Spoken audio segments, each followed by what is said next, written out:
page 536 and page 537 are tools that when you are doing your financial analysis, you should be unlocking and using.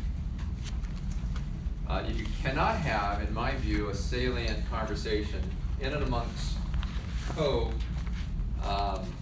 consultants and not have a discussion about either horizontal analysis or trend analysis. You want to know what is going on in the business financially, and of the two, trend analysis is the way to do that. On page 536 and on page 537, it was part of your homework. You got it the calculation on 537, which is very easy to do. It's nothing more than current year divided by the base year in order to get at an index. You can pick whatever index year you want to pick at. You can pick it 5 years ago, 3 years ago, 2 years ago. The chairman of Hope Alive, it's a nonprofit and international relief organization based in Uganda. And this is exactly what we use, trend analysis, and our base year was 10 years ago. That was our sort of our comparative base year.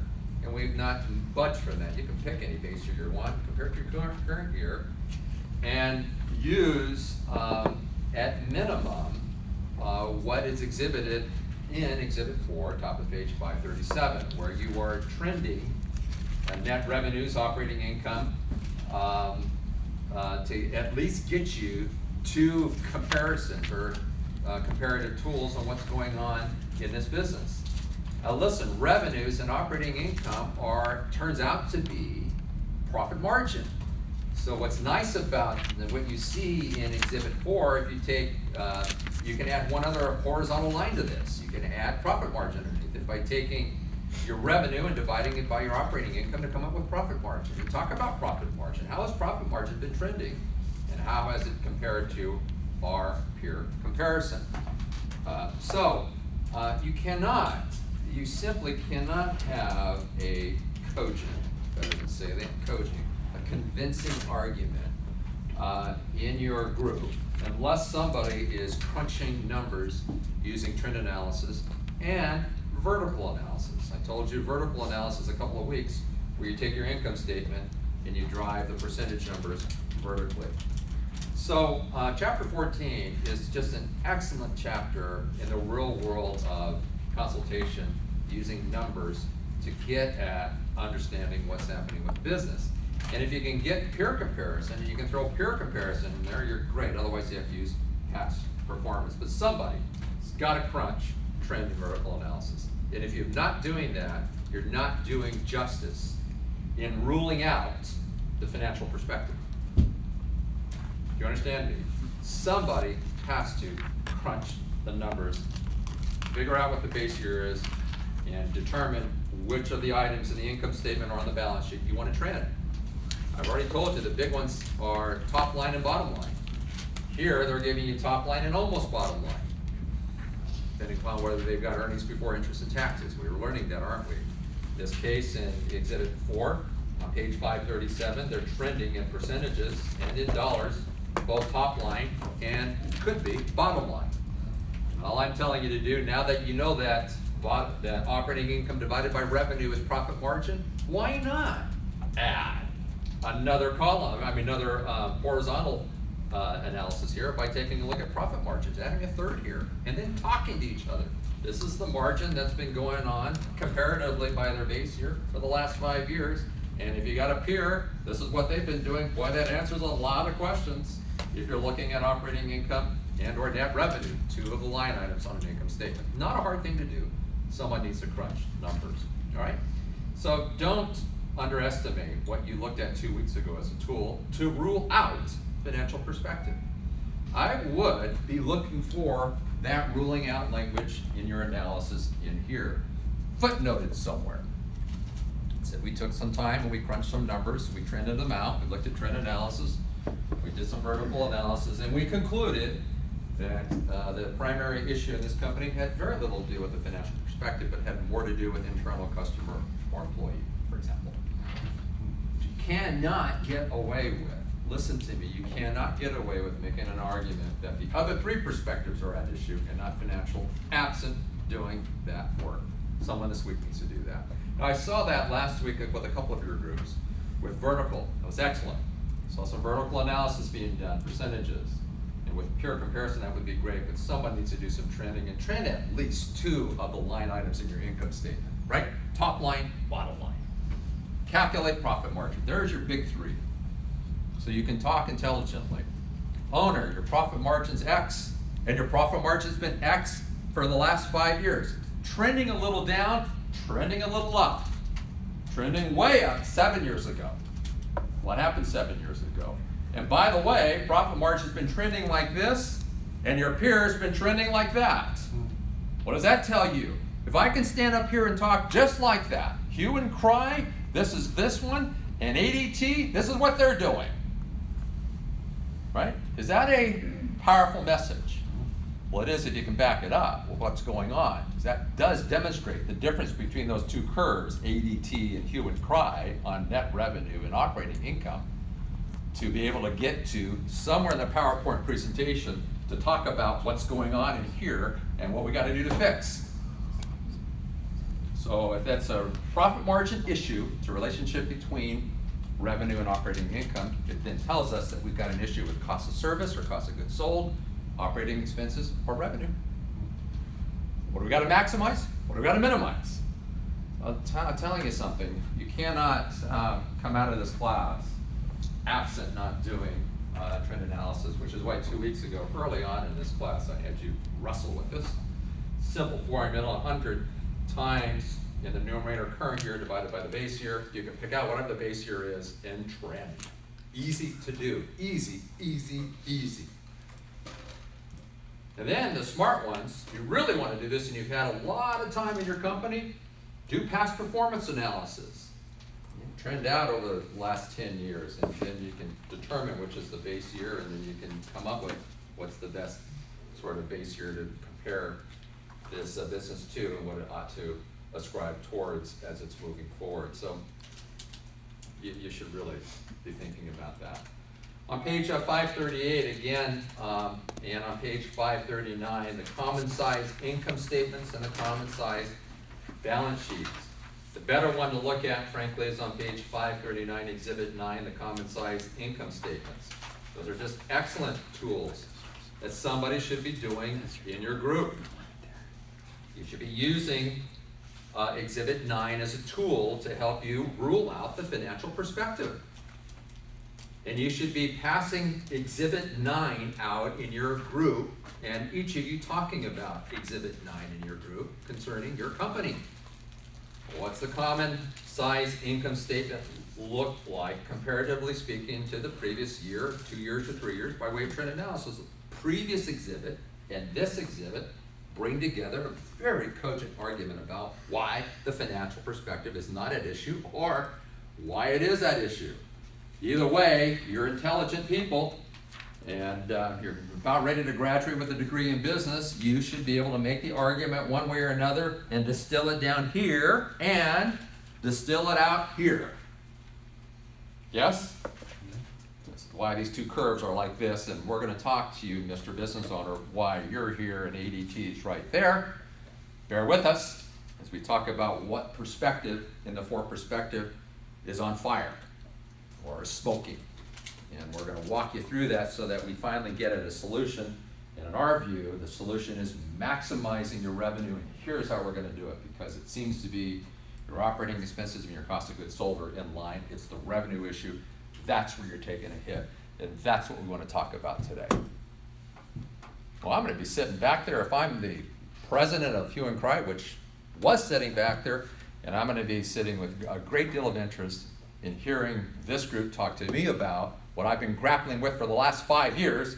How do I impact that top line? Give me whatever you got, because I'm going to eat it up. That's why I paid you $25,000 anyway, right? Going rate. Small going rate for consultation experience. That's the only way you can talk affirmatively that way is if you distill the numbers.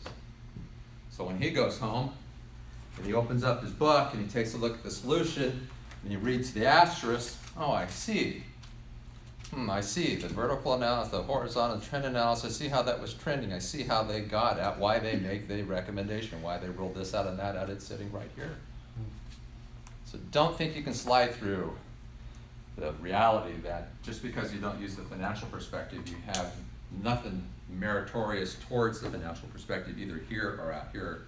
You're gonna have to talk about why it may or may not have been that issue. So Exhibit 9 on page 539, excellent exhibit. The consolidated income statement on Exhibit 3 on page 536, also an excellent exhibit. In fact, of all of them, I really like Exhibit 3 as a tool, the consolidated income statement, the increase and decrease. That's a big deal. If you could sit down and talk with each of you and see what the increase and decrease is between the 2 years of each of these elements of the income statement, you can start talking intelligently.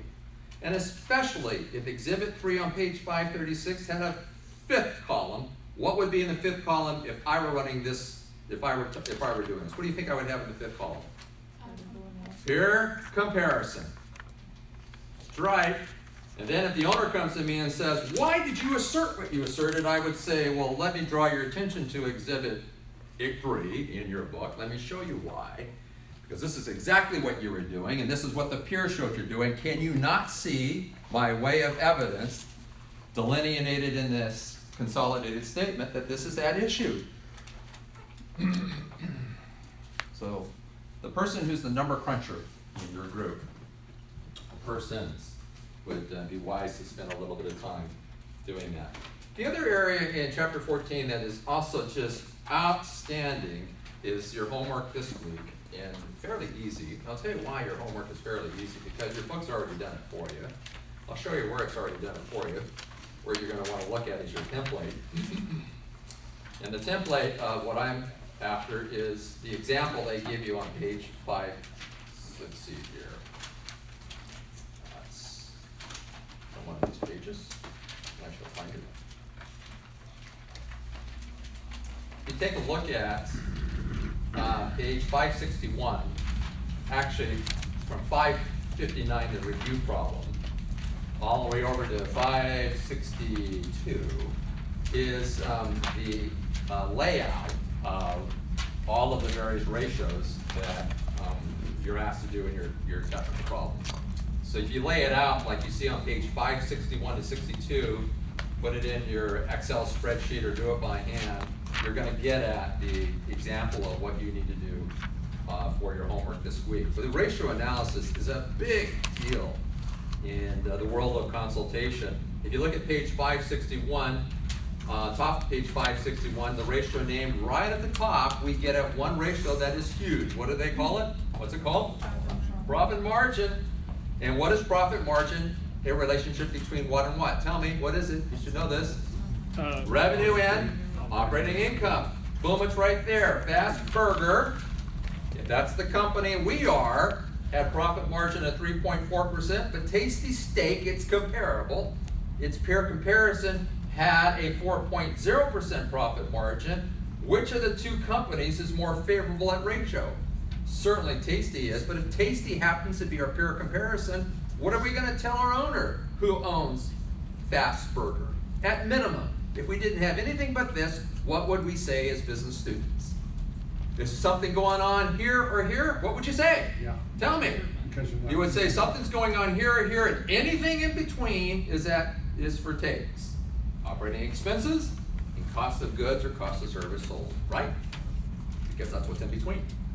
And now you can start talking intelligent. Well, listen, if this is a real world, Mr. Owner of Fast Burger, and Tasty Steak is the comparison, and it is the peer comparison, it is the benchmark, it is the gold standard, it is the best practice of what's out there, then we know at minimum you are 6 points off at getting at best practices. How are we going to get 6 points? What is that going to look like?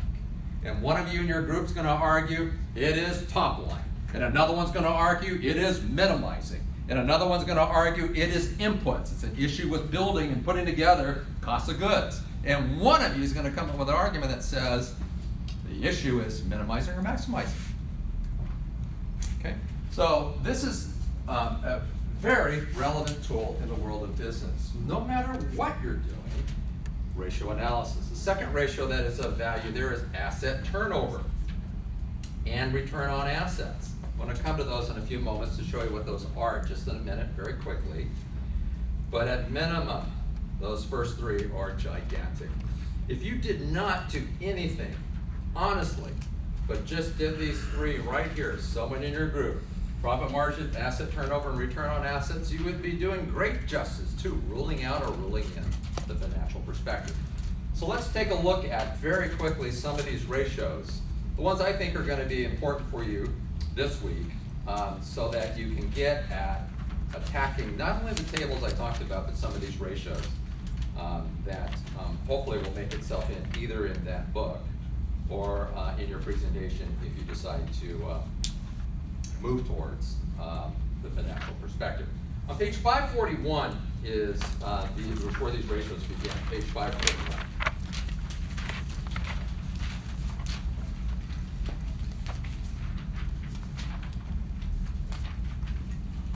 Now you're about to go into dissonance when you take a look at the first ratio. Why are you going to go into dissonance?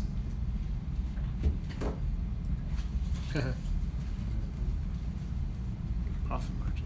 What's in the numerator of the profit margin? Net income divided by net revenue. But what have I been telling you? Operating income, haven't I? Yes. But don't be stuck with this one. Can operating income also be net income? Yes. Yes, it can be, if it doesn't have interest, tax, or depreciation as earnings before. That's right.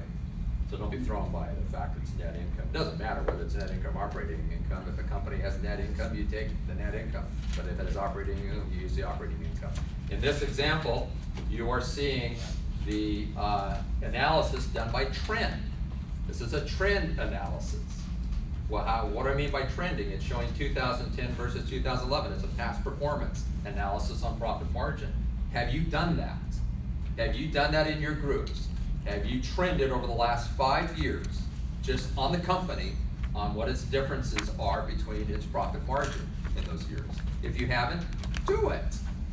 It's easy. Somebody can just fill it, just put it in the spreadsheet, put 5 years of data in the spreadsheet, and let Excel do the calculation for you, and boom. And then you pass the information around to one another, and you say, Lord, our profit margin's been doing this for the last 5 years.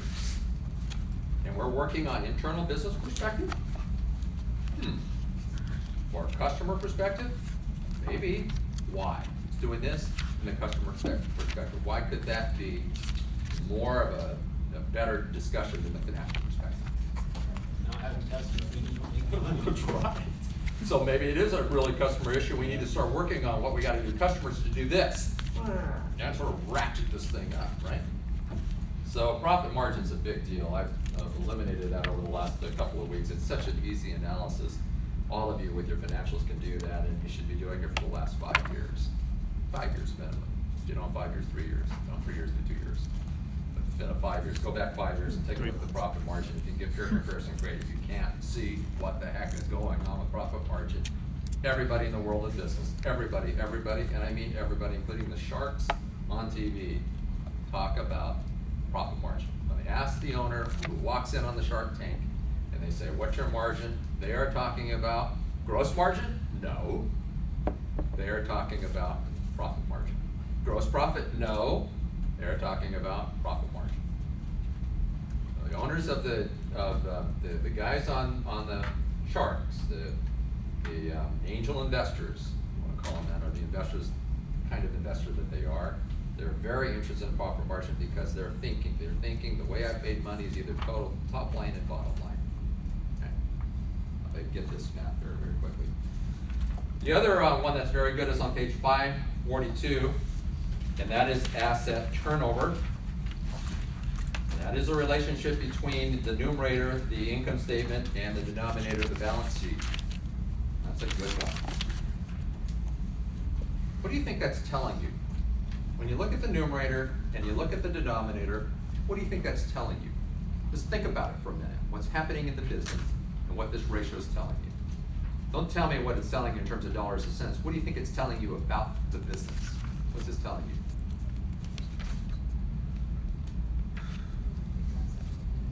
That's exactly right. Say it again. If your assets are Are your assets making you money or not?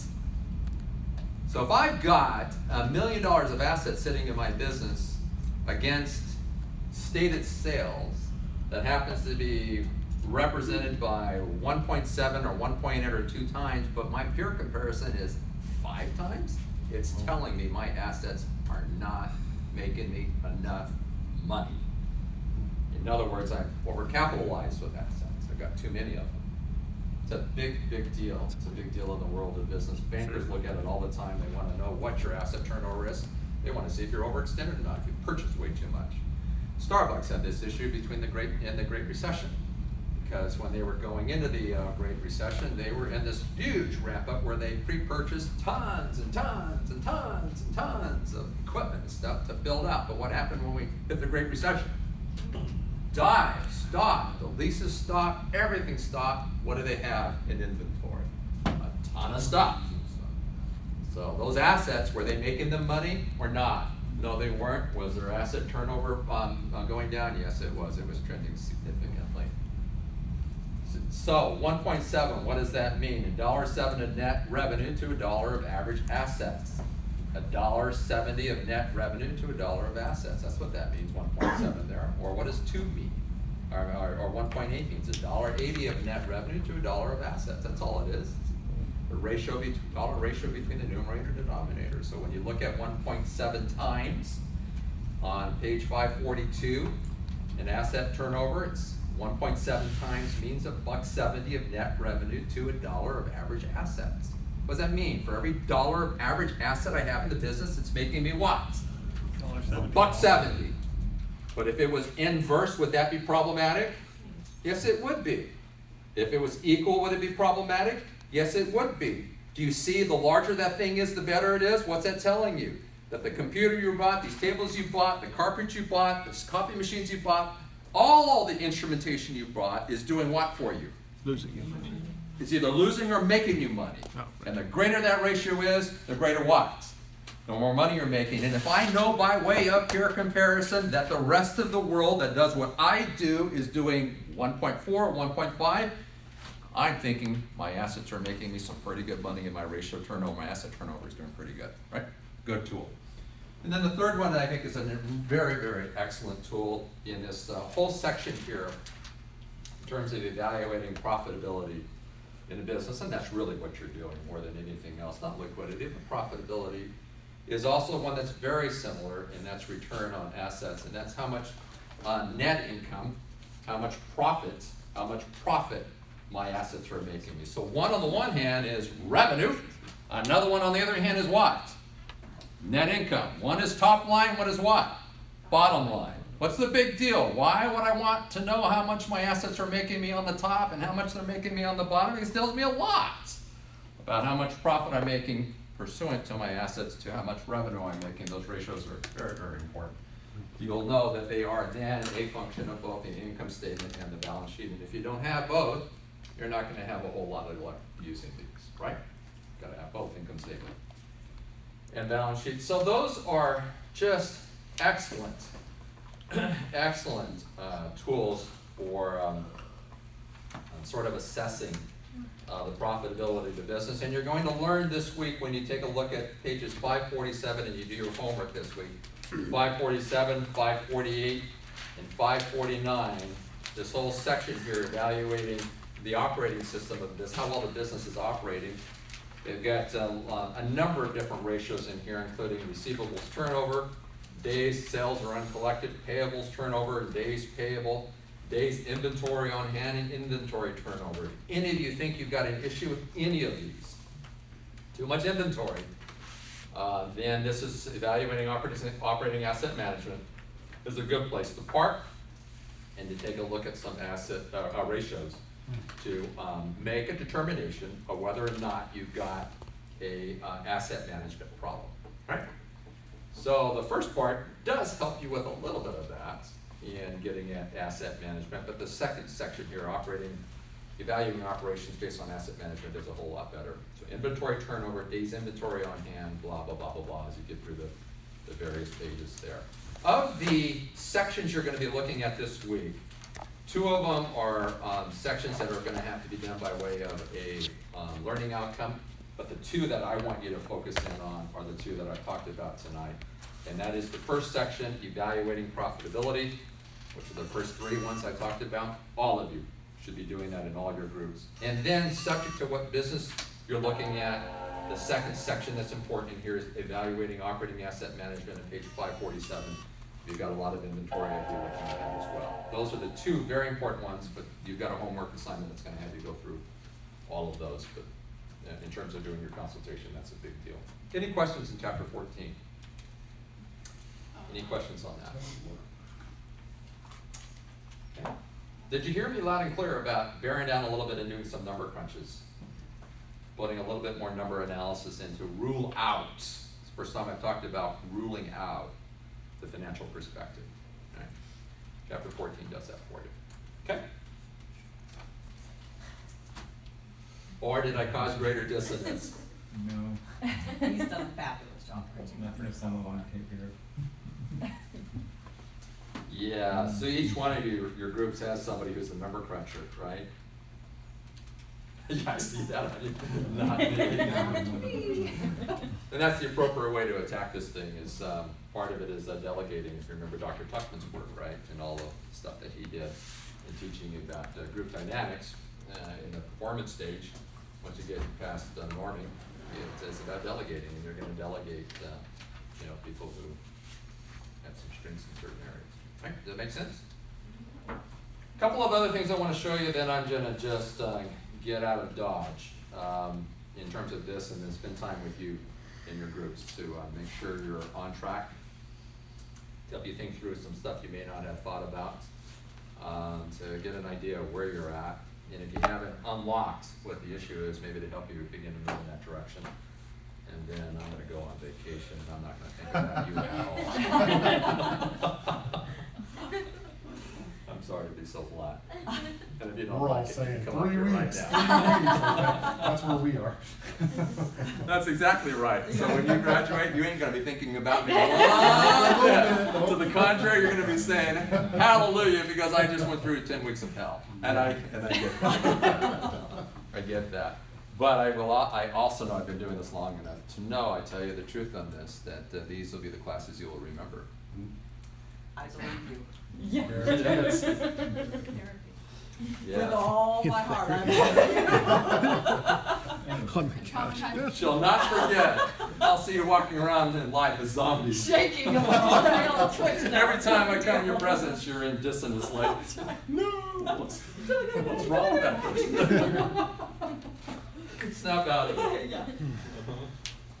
The code words will be with all due respect. With all due respect. Every time I hear That'll that. get you out of it. That'll get you wherever you're at in the world when I walk into you, you'll get it. Okay.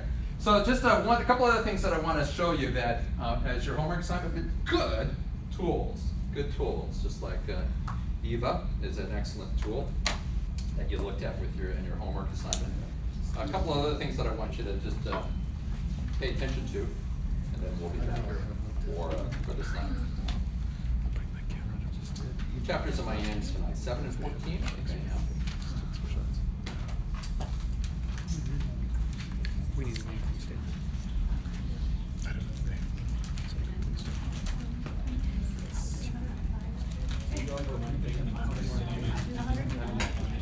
That's what I'm going to. You would know that. What's chapter? Just have- Says- 11. Yeah, I know it's 11. Yeah, that's And what gas we have. maintenance That's and- your- Your guys' Okay. it's- Chapter 11 is where we're at. Gross margin If you have pricing. employees, they have. What we're gonna just take a few minutes and take a look at.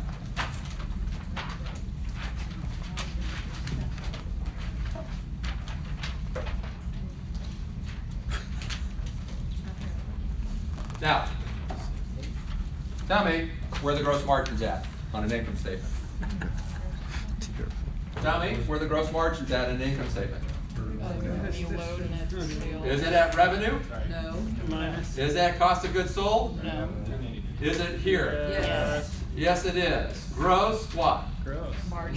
Gross Or profit. gross what? Gross profit. Profit. So we're all about talking about this. Okay? That's all we're talking about. So this whole idea is, when we're looking at gross margin pricing, is we're assessing what our pricing should be predicated upon what our gross margin should be, right? We're making an assessment based on our revenue and our cost of goods sold to get at a price, a dollar price per unit that makes sense through this concept called gross profit or gross margin pricing. So we see that this is all about looking at the gross margin. It's all about gross margin pricing. It's price computed using a markup percentage.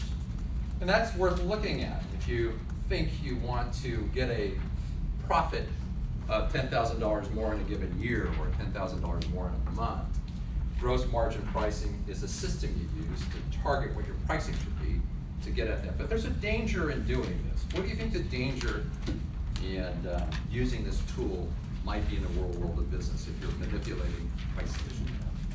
What's that? Competition might undercut you. And that would be a big deal because of pricing. Remember what I talked about with elasticity? What did we learn with elasticity? What's that about? How sensitive something is to changing in price. Is the consumer marketplace sensitive to price changing? What's the answer? Yeah, well it is, but it depends.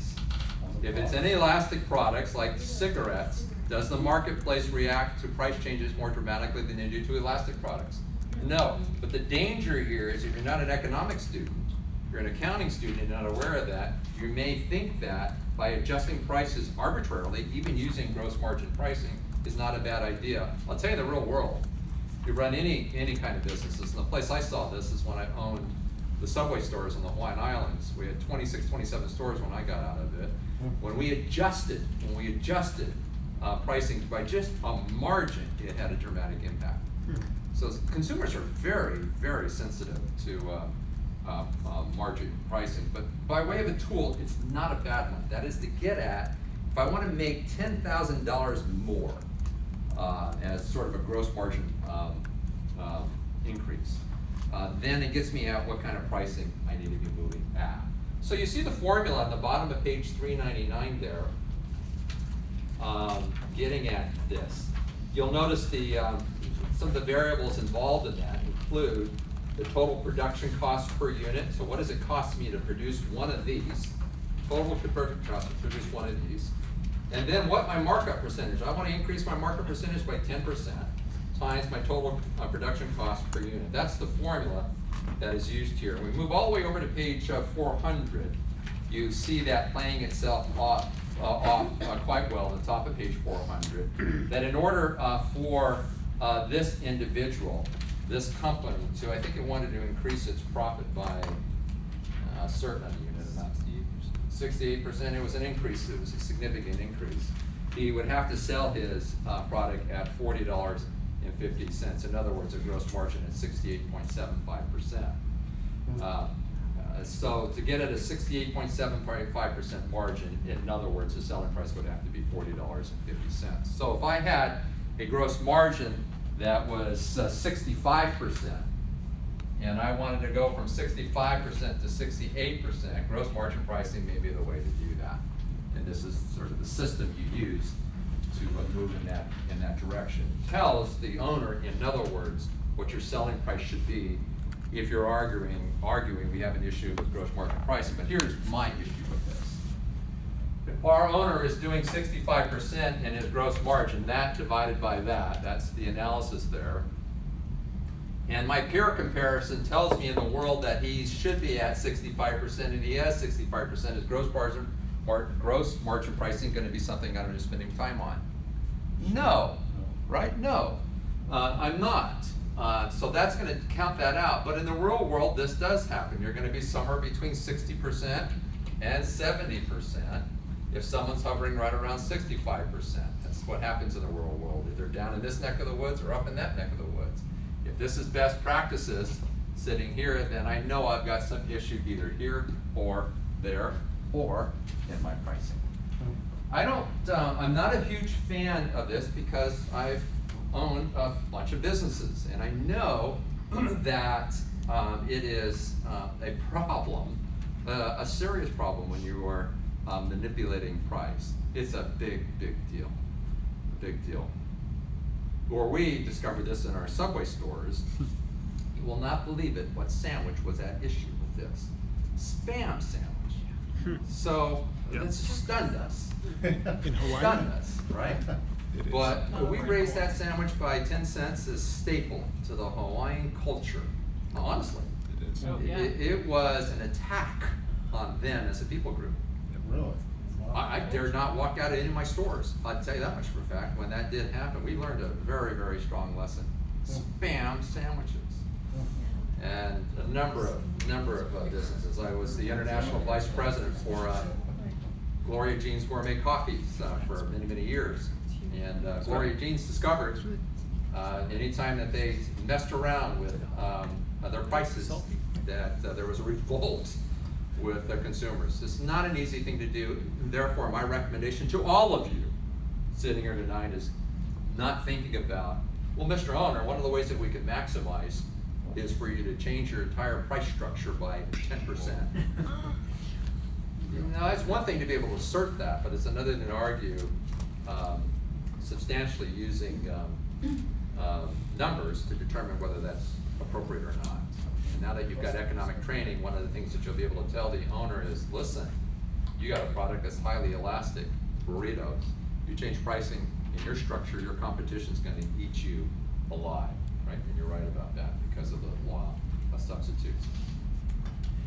All right, so I'm gonna have you do a practice one here tonight so you can be proficient in your homework. And then we're gonna finish here. The rest you can do on your own. But this one here, I wanted to have you do practice one. That way, none of you are in dissonance in doing your homework. I'm gonna give you a template so you can fill it right out and get done with it and get back into working in your group this week. Does that make sense? All right, so why don't you follow along with me then in looking at E4A on page 420. E4A on page 420. Let's do that one together. And so that you have some competency at getting in this, and it will help you then get at your problem for the week. E4A, technical problem number 11. It's on page, what did I say? Am I right about that? Yes. All right. Let's spend a few minutes. You can work with one another on this. It's a bit technical, and see if you can come up with this. The first group who can show competency in this on the board will earn extra credit. So work together as a group. You're Wanna get gonna back in want to your sit group, with go for it. someone else. We gotta do this. Can I join you guys? You Yeah, you come on, we can. need extra credit. Huh? We need extra credit. Yeah.